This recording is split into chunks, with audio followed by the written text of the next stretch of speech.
अजितदादा पवार यांच्या बंडानंतर शरद पवारांचं हे 1999 मधील भाषण प्रचंड व्हायरल होत आहे. जब हम इस प्रस्ताव को विरोध करते हैं तो विरोध के साथ किस तरह से हम विकल्प दे सकते हैं, इस बारे में हमारे मन में बिल्कुल साफ राय है. जो हमारे साथी इस काम के लिए हमें सहयोग देने वाले हैं, सभी ने मिलकर इस पर बात की और जैसे लालू प्रसाद यादव जी ने कहा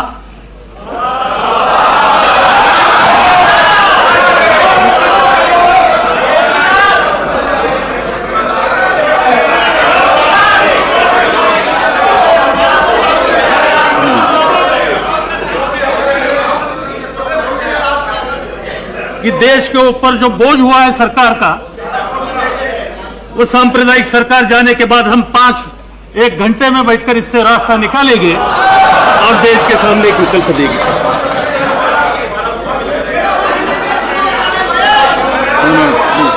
Don't disturb him, please. No, don't disturb him. ये विश्वासदर्शक प्रस्ताव की नौबत आई कैसी? हम लोग वो है जो हमने कहा है 5 मिनट तो 5 मिनट, 1 मिनट में हम लोग चित करते हैं.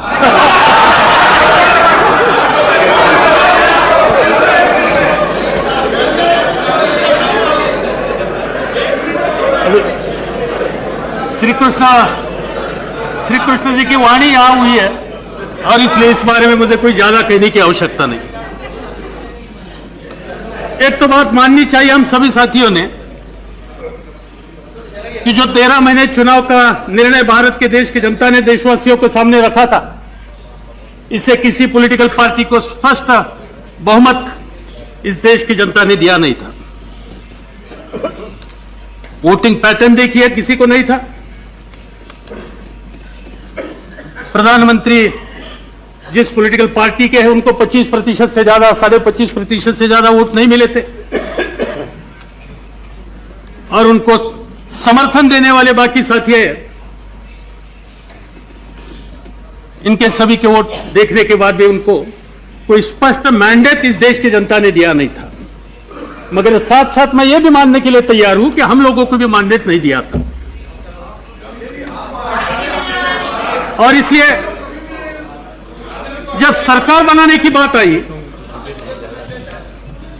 तो एक सरकार,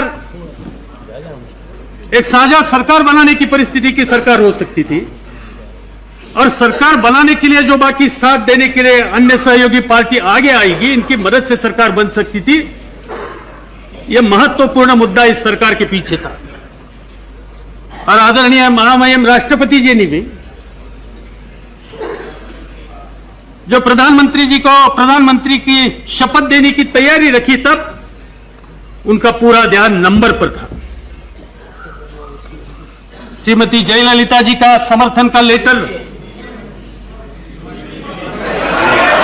2 दिन डिले मिल गया तो प्रधानमंत्री को समर्थन देने के लिए राष्ट्रपति जी ने अपनी तैयारी रखी नहीं. चेन्नई से खत कब आता है इसकी राह देखनी पड़ी और चेन्नई से खत आने के बाद ही उन्होंने प्रधानमंत्री जी को शपथ देने की तैयारी रखी. और इसलिए आज की स्थिति में चाहे सुब्रमण्यम स्वामी जी हो, चाहे सरदार बूटा सिंह हो, चाहे चौथाला जी हो, चाहे एआईएडीएमके हो, इन सभी का समर्थन इस सरकार को था. और जिस दिन इस सभी पॉलिटिकल पार्टीज और नेता ने अपना समर्थन वापस ले लिया, उसी क्षण पर इस सरकार को सरकार चलाने का अधिकार इस सदन में, इस देश में रहा नहीं, वो अधिकार उन्होंने खो लिया है.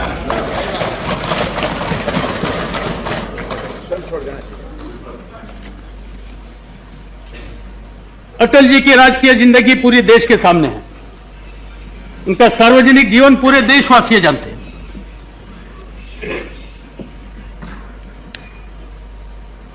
एक मॉरल बेस्ड पॉलिटिक्स करने का काम उन्होंने हमेशा करने की तैयारी दिखाई। हम चाहते थे कि जब यह समर्थन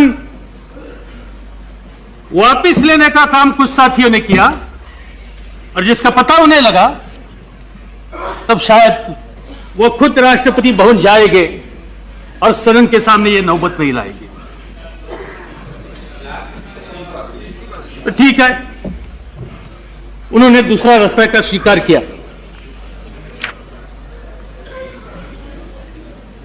दो दिन में इसकी भी परिस्थिति पूरे देशवासियों के सामने आने वाली है।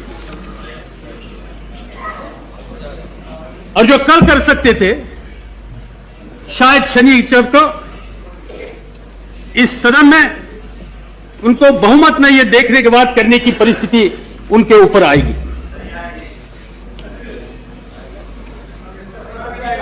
देशवासियों ने देखा कि यह दूसरे बार ऐसी परिस्थिति का सामना अटल जी को करना पड़ता है। 13 दिन की सरकार हम लोगों ने देखी,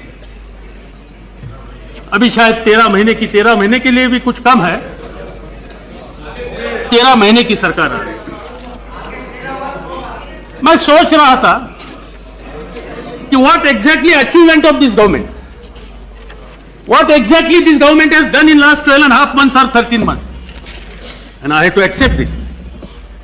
The only sole achievement of this government, irrespective of so many contradictions, this government has survived. Without that, I don't find a single contribution of this government in last 12.5 months. और इसलिए ये सरकार बच गया 13 महीने। यही बहुत काम अटल जी के नेतृत्व पर यहां हुआ था। पूरी दुनिया की परिस्थिति एक अलग हो रही है। दुनिया में आजकल जगह जगह पर बात चालू है कि 21वीं सदी में जाने के लिए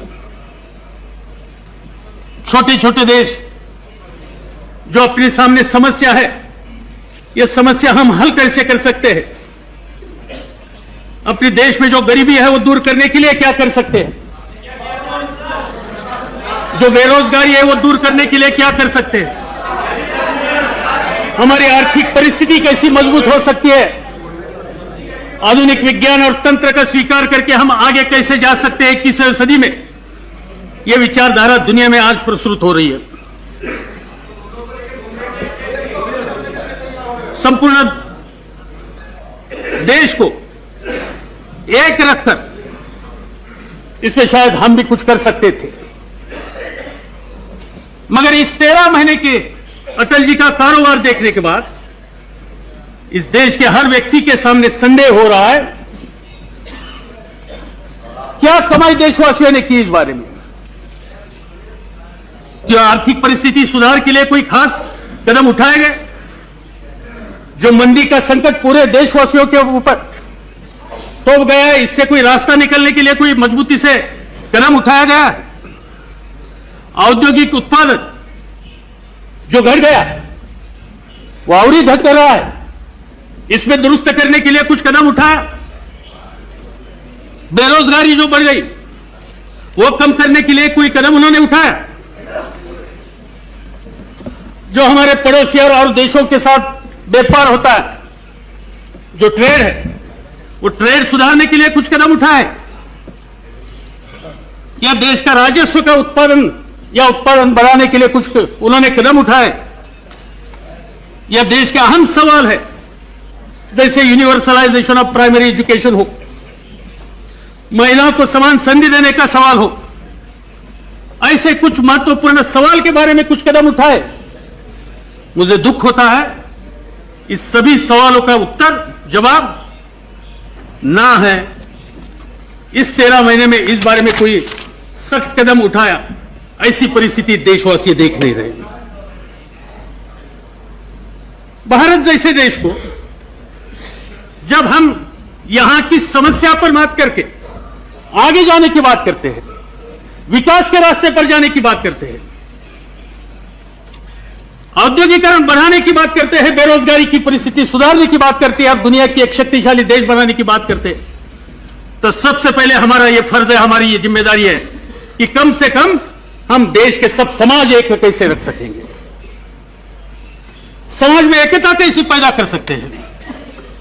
और पिछले 12 साढ़े 12 महीने में 13 महीने में जो परिस्थिति देशवासियों ने देखी और खास तौर पर समाज के छोटे वर्गों ने जो देखी, अल्पसंख्यकों ने जो देखी, यह परिस्थिति पिछले 50 सालों में इस देश के जनता ने कभी देखा नहीं था।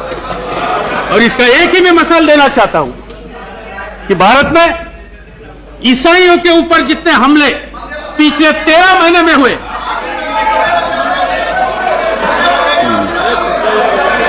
पिछले 50 सालों में ईसाइयों पर इस देश पर जितने हमले हो गए, इनमें से 50% से ज्यादा हमले पिछले 12.5 महीने में इस देश में हो गए। ये क्या शर्मनाक बात नहीं? जो बात हो गई, जो कोई परिस्थिति हमने उड़ीसा में देखी, वो कोई देश की प्रशंसा करने वाली परिस्थिति है। ऑस्ट्रेलियन मिशनरी को वहां जिस तरह से जलाया, उनके मासूम बच्चों को जिस तरह से जलाया, इससे क्या दुनिया में भारत की प्रतिष्ठा बढ़ जाती है?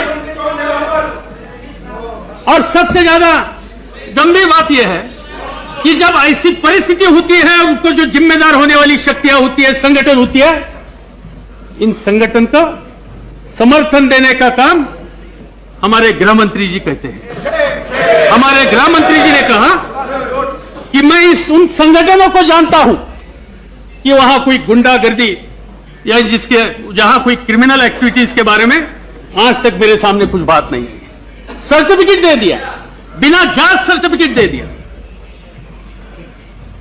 रक्षा मंत्री ने इस बारे में क्या कहा, इस बारे में ज्यादा मुझे कोई कहना नहीं। गए वहां 2 घंटे में उन्होंने उड़ीसा में जाकर सब परिस्थिति देखी और देश के सामने बताया कि वाजपेयी सरकार को डिस्टेबलाइज करने के लिए यह परदेशी साजिश है।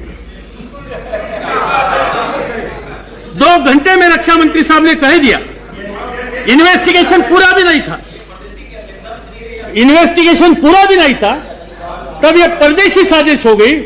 पूरे देशवासियों को मालूम है इस साजिश में इस सरकार को मदद करने वाली कोई सांप्रदायिक शक्ति संगठन उन लोगों का हाथ है, और इसलिए इस सरकार को इस अधिकार पर रहने का अधिकार कितना है, इस बारे में हम लोगों को बोलने की आवश्यकता है। मैं समझता था कि ऐसे परिस्थिति में कम से कम प्रधानमंत्री जी देशवासियों के सामने कोई नया रास्ता दिखाएंगे। उन्होंने बात शुरू की इस बारे में, कन्वर्शन पर बहस हो जाए, धर्मांतर पर बहस हो जाए। इतनी गंभीर परिस्थिति पैदा हुई इस देश में। पिछले 50 सालों में ईसाई की परिस्थिति इस देश में जो हम सब लोग देख रहे हैं कि एक धर्म ऐसा, इस धर्म की आबादी दिन ब दिन कम हो रही है, बाकी सभी धर्मों के लोगों की आबादी बढ़ रही है, मगर ईसाइयों की पॉपुलेशन कम हो रही है। और जब कम हो रही है, सब आंकड़े सरकारी है, और ऐसे परिस्थिति में प्रधानमंत्री ने, अटल जी ने देश के सामने विषय रखा कि नेशनल डिबेट हो जाए कन्वर्शन के इशू पर। मैं समझ सकता था कि बेरोजगारी के इशू पर हुई उन्होंने नेशनल डिबेट की बात करते थे। मैं समझ सकता था कि गांव वालों की परिस्थिति दुरुस्त करने के लिए, कुछ सख्त कदम उठाने के लिए नेशनल डिबेट की बात उन्होंने हमारे सामने रखी थी। मैं समझ सकता था कि स्टेट एंड सेंट्रल के फंड्स के हम किस तरह से इस्तेमाल कर सकते हैं, सब्सिडीज के बारे में क्या हो सकती है, इस इश्यूज के बारे में नेशनल डिबेट हो सकते थे। मगर ये इश्यूज प्रधानमंत्री जी को महत्वपूर्ण इश्यूज लगे नहीं, उनको कन्वर्शन का इशू महत्वपूर्ण लगा, क्योंकि देश के बारे में जो सोच है, वो सोच दिल्ली में बैठकर पूरी देश का नक्शा मद्देनजर रखते हुए करने की जो आवश्यकता है, वो आवश्यकता प्रधानमंत्री जी ने दिखाई नहीं। शायद उनको संदेश आया होगा नागपुर से, और जो नागपुर से संदेश आया था, इस संदेश का आधार लेकर उन्होंने कन्वर्शन पर डिस्कशन करने की बात देशवासियों के सामने कही। कोई जरूरत नहीं यार, यहां जो परिस्थिति पैदा हो रही थी, जिस तरह से सरकार चालू थी, प्लीज, जिस तरह से सरकार चालू थी, इससे नाराजगी उनको समर्थन देने वाले साथियों के मन में थी, और ये नाराजगी उनको समर्थन देने वाले साथियों तक सीमित नहीं थी, उनके मंत्रिमंडल में काम करने वाले लोगों के मन में भी इसकी नाराजगी थी। और इसका एक मिसाल, मैं मदन लाल जी खुराना का जो खत, देखिए सुषमा जी का चेहरा भी बदला, क्या लिखा उन्होंने? I have earlier also sent a letter to Shri Advani ji and stated that the central leaders are surrounded by terrorists and power brokers, which has resulted in decision not being objective but according to per se place and wish. ये कहा है मदन लाल खुराना जी ने। बेचारे तंग हो गए। सही कहा और इस्तीफा दे दिया उन्होंने। और कुछ बोलना चाहते थे सदन में, उनको बोलने नहीं दे दिया।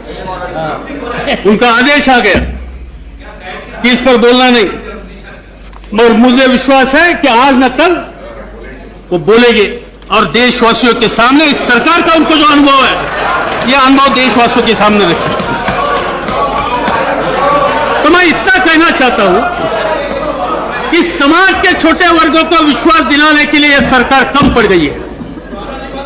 बात हमेशा हिंदुत्व की होती है, जो हिंदुत्व के बारे में हम लोगों ने भी जो बचपन से सीखा है, इसमें सहिष्णुता का ज्यादा महत्व हिंदुत्व ने हम लोगों को सिखाया है। आज ये सहिष्णुता जो हिंदू धर्म की एक मुख्य विचारधारा है, उस विचारधारा से दूर जाने का काम मेरा नाम आया है।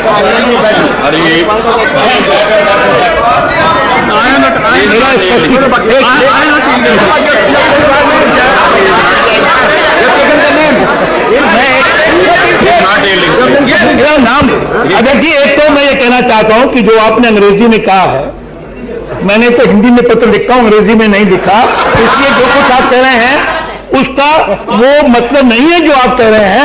एक तो मेरा ये कहना है, और जहां मैं कुछ कहने वाला नहीं हूं उसकी बात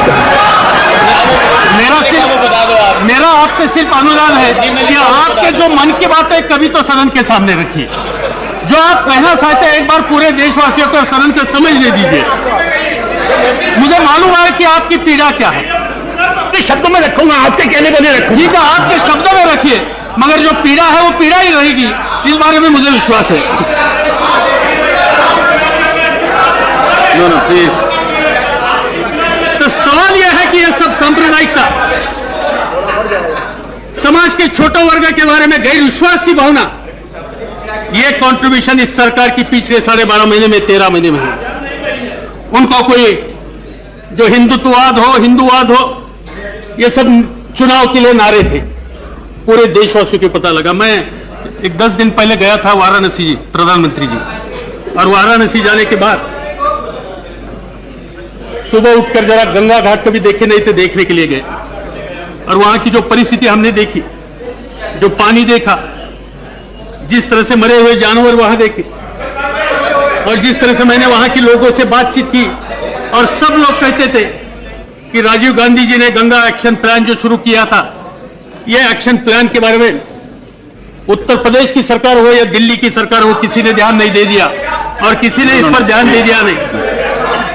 भाई, इस गंगा का नाम लेकर, अयोध्या का नाम लेकर, वाराणसी का नाम लेकर राजनैतिक फायदा लेने का काम जिस पार्टियों ने किया, कम से कम इस देश की जनता का जो भावना का प्रतीक है, आधार है, इस पर तो ध्यान देने के लिए कुछ कदम उठाए गए।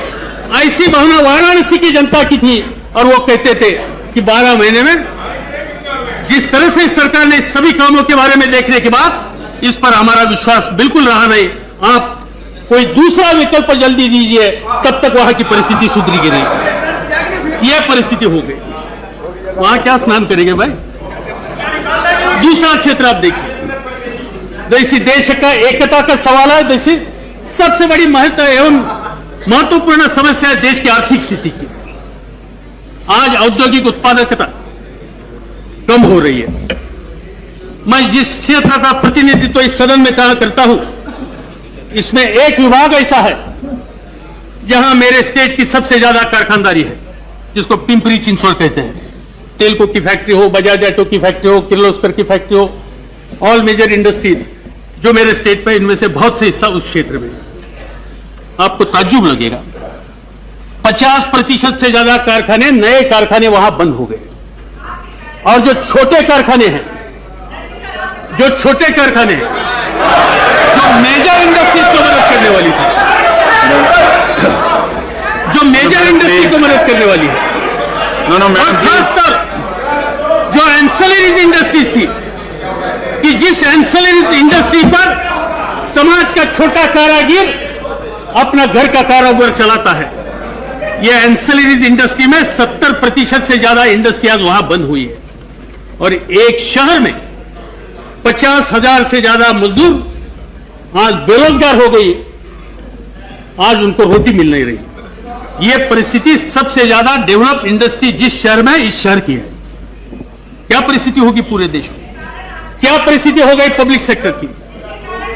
जिस तरह से कदम आपने उठाए, इससे यह बेरोजगारी कम करने के लिए, कारखानदारी चलने के लिए, औद्योगिक उत्पादकता बढ़ाने के लिए कोई कदम इस सरकार ने उठाया नहीं, और इसकी पूरी कीमत पूरे देशवासियों को देनी पड़ती है।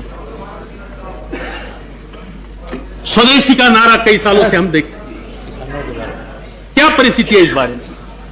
आज दुनिया भारत को एक डंपिंग ग्राउंड बना रहा है। शक्कर के क्षेत्र में यही हुआ। पूरी अगली साल की देश की जो जिम्मेदारी है, जरूरत है, वो पूरी करने की ताकत इस देश के किसानों की है, जो गन्ना पकाने वाली। और इतनी चीनी यहां पैदा होने के बाद आज भी दुनिया से शक्कर यहां लाने के लिए इजाजत दे दी, पड़ोसी देशों से शक्कर लाने के लिए यहां इजाजत दे दी। और यहां 4 करोड़ से ज्यादा जो गन्ना पकाने वाला किसान है, उनकी परिस्थिति खराब करने का काम इस सरकार की नीति ने किया। और वो सभी क्षेत्र में ये हो रहा है। भारत डंपिंग ग्राउंड हो रहा है और नारा दे रहे हैं स्वदेशी का। और ये जो परिस्थिति देखने के बाद उनको अधिकार सरकार चलाने का रहा है, इस पर किसी का इस देश में विश्वास नहीं रहा। मुझे याद है दिल्ली का चुनाव था, तब प्याज की बात इस देश में बहुत हुई थी। दुनिया से प्याज लाया था, 16 रुपए, 17 रुपए, 18 रुपए किलो तक प्याज यहां लाया था, 30 रुपए तक लाया था। और आज प्याज का फसल ज्यादा हो गया। वहां के नासिक के और जगह के किसान मांग कर रहे हैं कि आप हमारा प्याज दुनिया में भेजने के लिए इजाजत दे दो। इस सरकार ने दे दिया 25,000 पर महीने को, 30,000 पर महीने को, इतना एक्सपोर्ट करने की इजाजत दे दी। और इजाजत कब दे दी? जब किसानों के पास जो माल था वो बाजार में, मंडी में गया, मंडी में वहां उन्होंने बेचने के बाद कि जिनका कॉस्ट ऑफ कल्टीवेशन में उनको मिले नहीं, कीमत मिली नहीं, वो बेचने के बाद व्यापारियों के पास वो माल जाने के बाद उसको एक्सपोर्ट करने की इजाजत दी। पूरा मुनाफा देने का प्रबंध इस सरकार ने किया। व्यापारियों को और किसानों को तंग करने का काम इसी सरकार ने किया। यही परिस्थिति आलू की है, यह है बाकी सभी किसानों की जो पैदावारी है कि उनकी परिस्थिति है। और इसका पूरा असर पूरे देश में बुरा हो रहा है। गांव में रहने वाला आज किसान तरस रहा है। जब जब हम लोग कहां भी जाते हैं तो लोग पहला सवाल पूछते हैं कि यह नौबत कब आप दूर करेंगे। मुझे खुशी है कि जयललिता जी ने कुछ समझदारी से कदम उठाने की तैयारी की और इससे इस देश की जनता से, जिसका छुटकारा देश की जनता चाहती है, उनकी प्रक्रिया आज शुरू हुई है। एक क्षेत्र ऐसा नहीं, इंफ्रास्ट्रक्चर के बारे में बहुत बातें कही गई, बिजली की उत्पादकता बढ़ाने के लिए बात बहुत बार की गई, साक्षात प्रधानमंत्री जी ने भी इस बारे में महत्व दे दिया। मगर पिछले 12-13 महीने में पूरे देश में जो पुराने बिजली के प्रकल्प हुए थे वो पूरे हो गए और शायद वो देश को समर्पित किया गया। ये बात छोड़कर कोई नए प्रकल्प लाने के लिए कुछ कदम उठाए, ऐसी परिस्थिति पूरे देशवासियों के सामने नहीं। उत्तर प्रदेश में आज कई जगह पर सुबह 9 से 4 बजे तक बिजली हर दिन मिलती है, हर दिन बिजली मिलती है। ठीक है, वो बताएंगे आपको।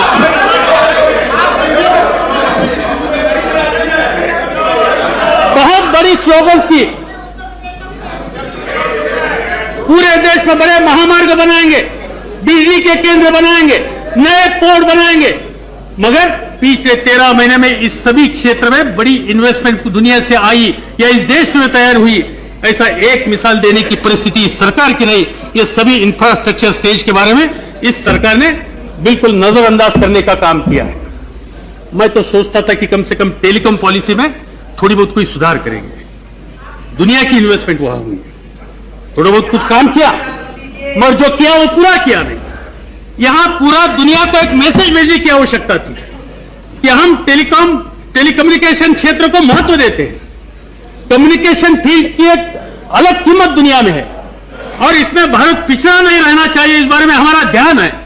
मगर वहां भी जिस तरह से ब्यूरोक्रेटिक अप्रोच सरकार में बैठने वाले साथियों ने ले लिया, इससे पूरे दुनिया के सामने एक मैसेज गया है कि इस देश में कुछ हो नहीं सकता, और इससे हमारे देश का इन्वेस्टमेंट क्लाइमेट खराब हो गया और नई पूंजी इस देश में आने के रास्ते सब बंद हो गए।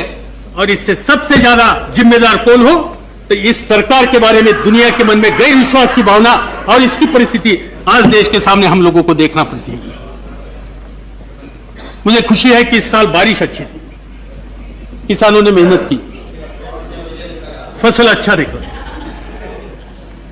मगर इससे पहले भी सदन में बात हुई थी कि हुकूमत में आने के बाद हम किसानों के लिए एक नई कृषि नीति जल्दी से जल्दी लाएंगे। 12 महीने में यह कृषि नीति लाने के लिए कुछ ठोस कदम उठाए, इसका दर्शन इस सदन का ना हुआ, न देश के किसानों को हुआ। सरकार चलाना हो तो प्रशासन यंत्रणा हो, एडमिनिस्ट्रेशन हो, उनको भी विश्वास में लेकर काम करने की आवश्यकता है।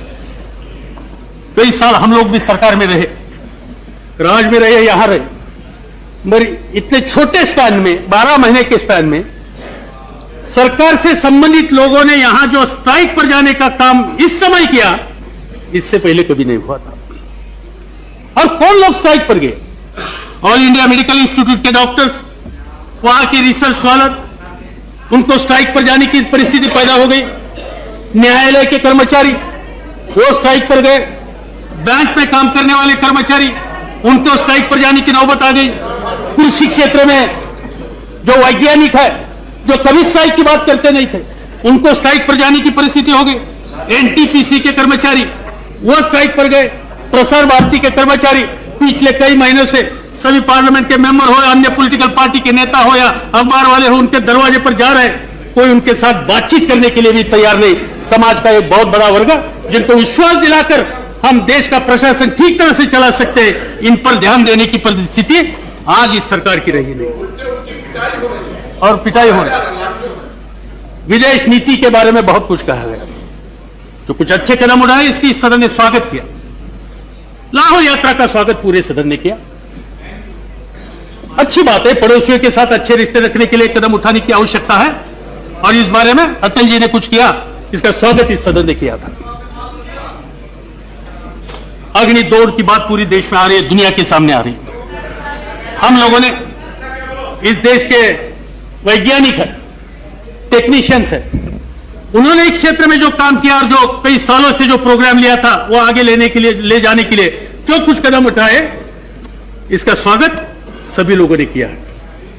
मगर हम पड़ोसी देशों के साथ रिश्ते सुधारने के लिए जब कदम उठाते हैं और साथ साथ इसी समय पर अग्नि जैसे कदम उठाते हैं, ये क्या कॉन्फिडेंस बिल्डिंग मेजर है?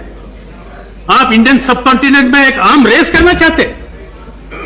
जिस दिन हम लोगों ने कदम उठाया उसी शाम को पाकिस्तान ने कहा कि इस बारे में हम भी कुछ करेंगे, और पूरे दुनिया ने कल देखा कि पाकिस्तान में विश्व किया। पड़ोसी देशों के साथ रिश्ते हम रखना चाहते हैं सिंसियरली, वो रिश्ते हमें चाहिए।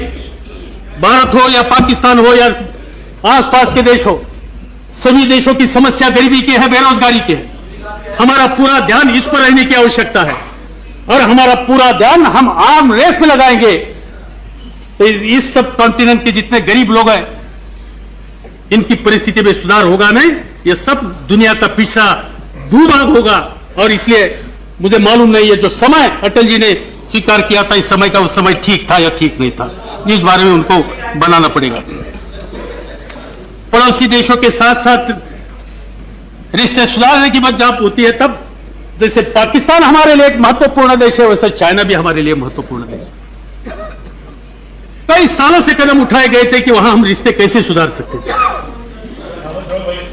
पुराने राष्ट्रपति गए, राजीव गांधी प्रधानमंत्री थे तब गए, उनका डेलीगेशन आ गया। सबसे पहले शुरुआत अटल जी ने की थी जब फॉरेन मिनिस्टर थे तब, जब बिल्कुल हमारे रिश्ते खत्म हुए थे तब की शुरुआत उन्होंने की थी, उसका स्वागत हम लोगों ने किया था।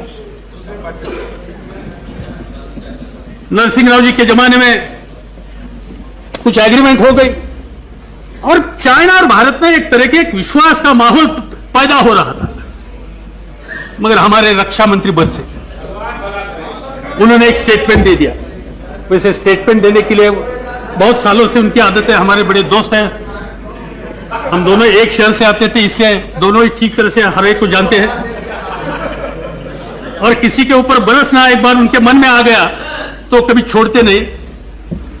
ये अभी सभी देशवासियों को भी इसका पता लगे, उनका रास्ता ठीक हो ना हो मगर बरसने की बात एक बार मन में आ गई तो बरसते हैं। और उन्होंने चाइना के बारे में कुछ कहा और अटल जी से जमाने से कल तक जो रिश्ता दुरुस्त करने के लिए कदम उठाए थे, इस सभी जो मेहनत हुई थी वो मेहनत एक स्टेटमेंट से, बयान से खत्म करने का काम उन्होंने किया। और इसलिए मुझे मालूम है कि विदेश नीति के बारे में भी सरकार का कंट्रीब्यूशन निश्चित स्वरूप में क्या है। कौन सा ऐसा क्षेत्र है कि जहां 13 महीने में कुछ किया? बहुत से बातें की, समाज प्रबोधन की बात की, सामाजिक परिस्थिति दुरुस्त करने की बात की, महिलाओं के उद्धार की बात की। मैं एक ही सवाल पूछना चाहता हूं कि समाज का 50% जो आबादी जिस महिलाओं के वर्ग की है, इनको अधिकार देने की बात इस सदन में कई बार आ गई और उसकी तैयारी हमारी है। यह बात आपने 50 बार कहा होगा बाहर और आज, मगर इस बारे में आरक्षण देने की जो तैयारी करके सदन के सामने जो आपने प्रारूप लाने की आवश्यकता थी, इस पर आज तक आपने कदम उठाया नहीं। और सबसे ज्यादा गंभीर बात मेरे सामने यह है कि डिफेंस पर्सनल को किस तरह से व्यवहार हम करने की तैयारी रखी है, किस तरह से ट्रीटमेंट दी। पूरी दुनिया में आज भारत की डिफेंस के बारे में बातचीत शुरू है, डिस्कशन शुरू है। भागवत इशू, इस पर मैं किसी का समर्थन करने के लिए यहां खड़ा नहीं, मगर जिस तरह से ये बातें अखबार में आ रही, जिस तरह से संघर्ष शुरू हुआ, वो देश की रक्षा के लिए ठीक नहीं है। सेंसिटिव मिनिस्ट्री है, समझदारी से इस पर देखभाल करने की आवश्यकता थी। इससे पहले कभी हुआ नहीं, इससे पहले भी हुआ था। कृष्ण मेनन डिफेंस मिनिस्टर थे, जनरल थिमैया थे, तब भी ऐसा संघर्ष हुआ था और इस पर ध्यान दे दिया तब के प्रधानमंत्री पंडित जवाहरलाल नेहरू ने। पंडित जवाहरलाल नेहरू जी ने थिमैया को बुलाकर इससे रास्ता निकाला। कृष्ण मेनन जी को जो बताने की आवश्यकता थी वो बताई और पार्लियामेंट के सामने उन्होंने कहा कि टेम्परामेंटल प्रॉब्लम थे, दूसरे कुछ प्रॉब्लम नहीं। इससे पहले भी ऐसे कई सवाल खड़े हुए थे, मगर एक सीमित रूप के बाहर न जाने के लिए कोशिश की गई रक्षा मंत्री ने या प्रधानमंत्री ने।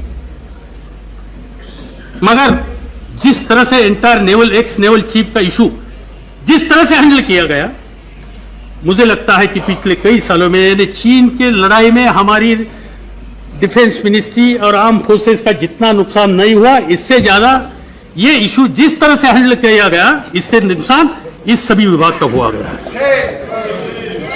ये बात कई दिनों से, कई महीनों से अखबारों में आती थी। हमारे कई साथी इस इशू पर बहस करना चाहते थे। हम लोगों ने उनको निमंत्रित किया और हमने उनको बताया गया कि रक्षा के बारे का जुड़ा हुआ ये सवाल है, सेंसिटिव इशू है, इस पर सदन में बहस करना ठीक नहीं होगा। हम बातचीत जाकर करेंगे और मैंने और डॉक्टर मनमोहन सिंह साहब ने प्रधानमंत्री की मुलाकात लेकर जो कुछ हमारी भावना इस बारे में थी उनके सामने रखी, और हमारी अपेक्षा ये थी इससे वो ध्यान देकर कुछ ना कुछ कदम उठाया गया इस तरह का कि जिससे रक्षा दल में काम करने वाले सभी साथियों का मनोदल पर बुरा असर नहीं होगा। मगर एक दिन सुनना पड़ा कि naval chief has been expelled. इसके मेरिट और डीमेरिट्स के बारे में मैं ज्यादा कुछ कहना नहीं चाहता हूं, मगर एक बात जरूर कहना चाहता हूं कि जिस तरह से इस इशू के बारे में कॉन्फिडेंशियल रिकॉर्ड, सीक्रेट पेपर्स पूरे देशवासियों के सामने, शुरुआत हुई सिलेक्टिव लीकेज से, कुछ अखबारों को सिलेक्टिव लीकेज करने का काम